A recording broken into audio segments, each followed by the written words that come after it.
오늘은 147편으로 하루를 시작하겠습니다.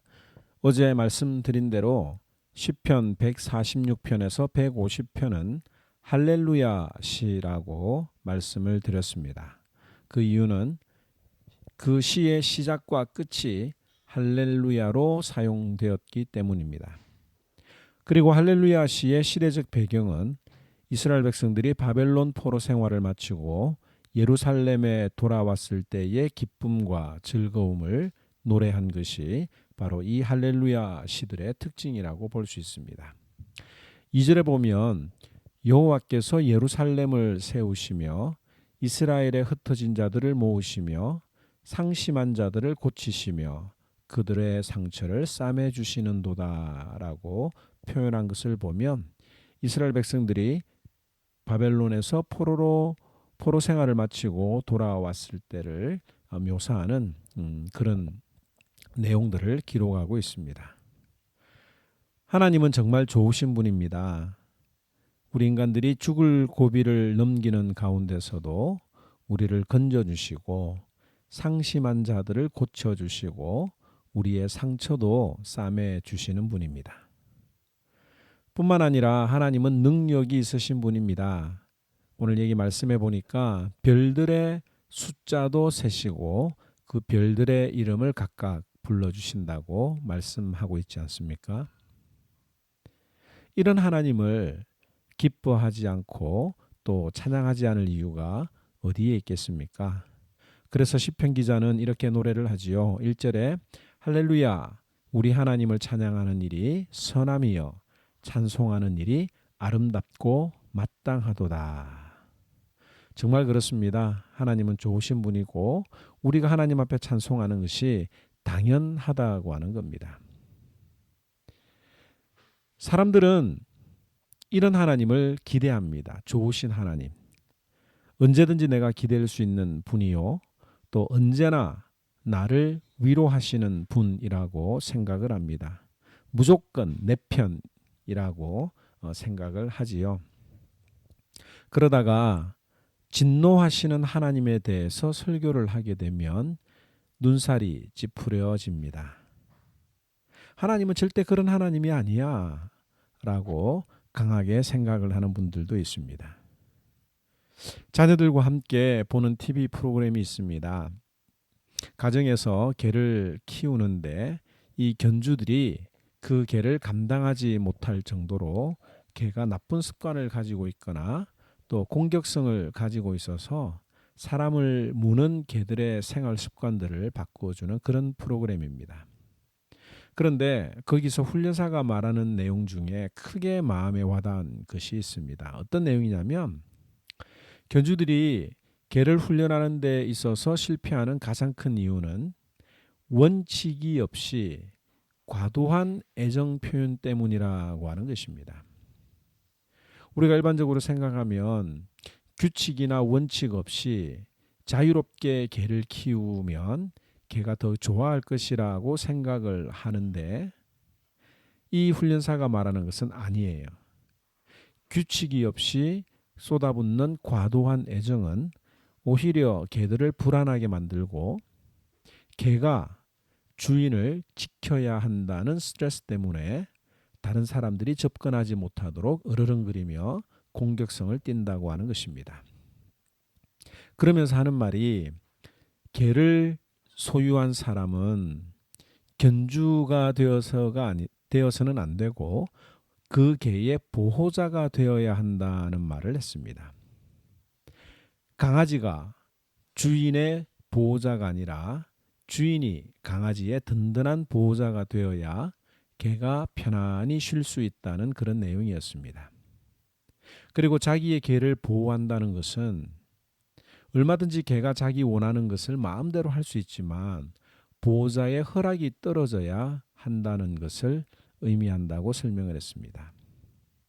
이 TV 프로그램을 보면서 이 이야기는 가정에서뿐만 아니라 신앙에서도 적용될 수 있겠다는 깨달음을 제가 받았습니다.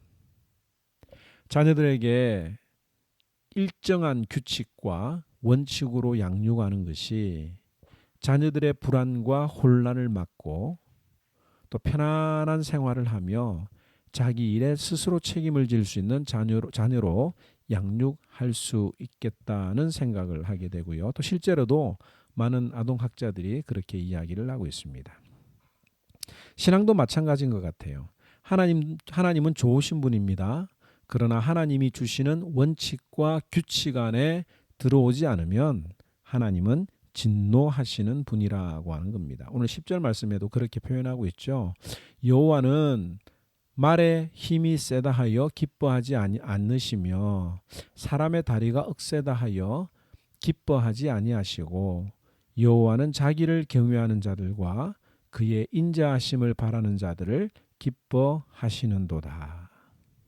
하나님은 규칙이 있습니다. 원칙이 있습니다. 뭐냐면 우리를 마음껏 사랑하시지만 교만한 자를 기뻐하지 않으신대요. 하나님을 경외하고 하나님을 기다리고 하나님을 사모하는 자들을 기뻐하신다고 하는 겁니다.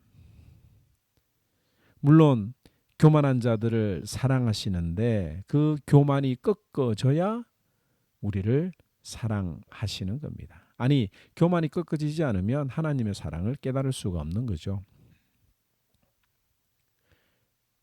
그리고 하나님은 그 누구도 받지 못했던 말씀을 이스라엘 백성들과 신자들에게 주셨다고 이야기를 합니다. 19절에 보면 그가 그의 말씀을 야곱에게 보이시며 그의 율례와 규례를 이스라엘에게 보이시는도다. 그는 어느 민족에게도 이와 같이 행하지 아니하셨나니 그들은 그의 법도를 알지 못하였도다. 하나님께서는 어느 민족에게도 주시지 않았던 주의 법도, 즉 하나님의 말씀이죠. 그 하나님의 말씀을 이스라엘 백성에게 주셨다라고 말하고 있습니다.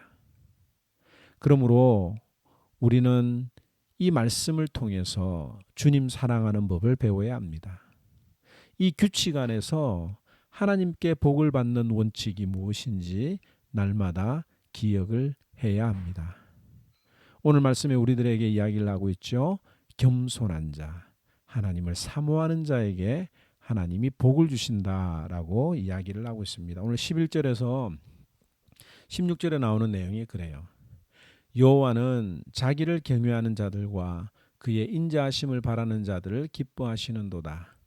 예루살렘아 여호와를 찬송할지어다. 시온아 내 하나님을 찬양할지어다.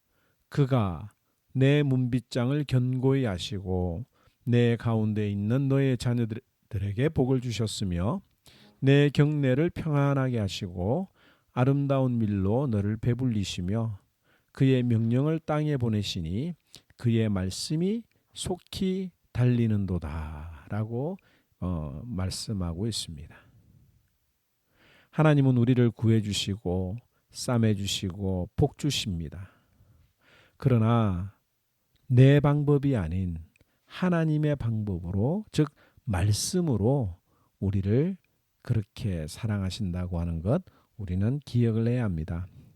따라서 우리는 오늘 이 말씀대로 매일매일마다 말씀을 사모하고 말씀을 가까이 해야 되는 이유가 바로 여기에 있는 것이죠. 오늘도 겸손한 마음으로 주님을 사모하는 마음으로 나아갈 때에 하나님이 허락하시는 놀라운 은혜와 복을 체험하는 저와 여러분들이 되기를 바랍니다. 제 147편